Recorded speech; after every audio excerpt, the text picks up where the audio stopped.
my name is Susan English, and I'm the Historical Museum Coordinator for the Village of Addison. Today, we are once again at the museum's Century House. The Century House is one of 3 historic buildings that comprise the Addison Historical Museum. In 1917, an addition was added to the rear of the home to accommodate the family living there at the time. The addition included a new kitchen and a pantry and a new back entrance.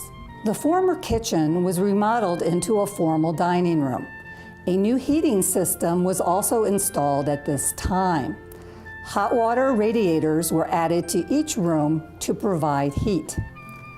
As you can see, the Century home is currently decorated for the Christmas holidays, as it would have been in the early 20th century by its occupants. Evergreen swags have been added to the interior to create a festive holiday look. Note the mirror above the sideboard. Mirrors were commonly added to dining rooms for, quote, added brightness and gaiety, according to contemporary sources. The focal point of the dining room was the dining room table. This table has been set for a holiday dinner. According to one period source, when no flowers were available to add color to a table, red candles were used to brighten up an arrangement, and a strip of colored cloth was placed down the center of the table. The dining room chairs were often upholstered in either cane, leather, or wood, so that they could easily be cleaned following meals. The sideboard became a prominent feature of the dining room.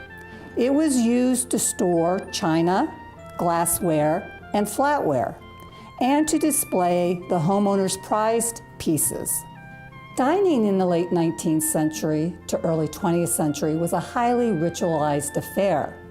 Families would commonly share 2 meals a day, breakfast and dinner.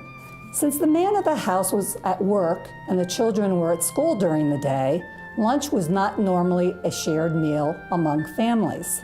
It was expected, however, for families to gather together in the evening for the dinner meal. Family dinners consisted of at least 3 distinct courses during this period. The soup, fish, or appetizer course, then the meat or poultry course, and then dessert. Each member of the family had their assigned place at the table. Often, the mother and father sat at the heads of the table. Younger children sat closer to the parents in case they required assistance or observation during the meal. Conversation was an integral part of the dining experience. Dinner was a time when the family would share their days with one another.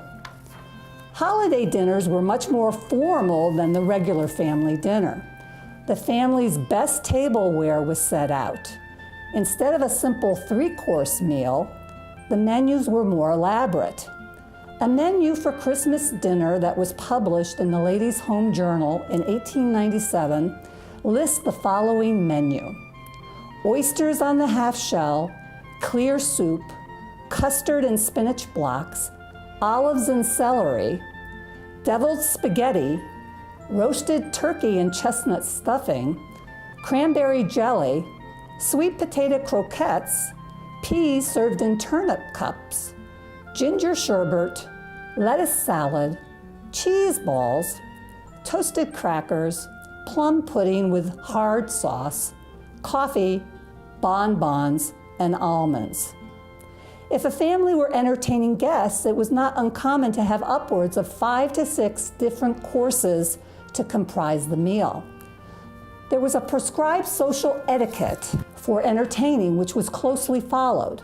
Household management books and cookbooks of the period were full of suggestions for the homemaker in the late Victorian, early 20th century period. You can learn more about the history of Addison by visiting the Addison Historical Museum. The museum is located at 135 West Army Trail Road. The museum is open Wednesday and Friday afternoons between noon and 4 p.m. Admission is free.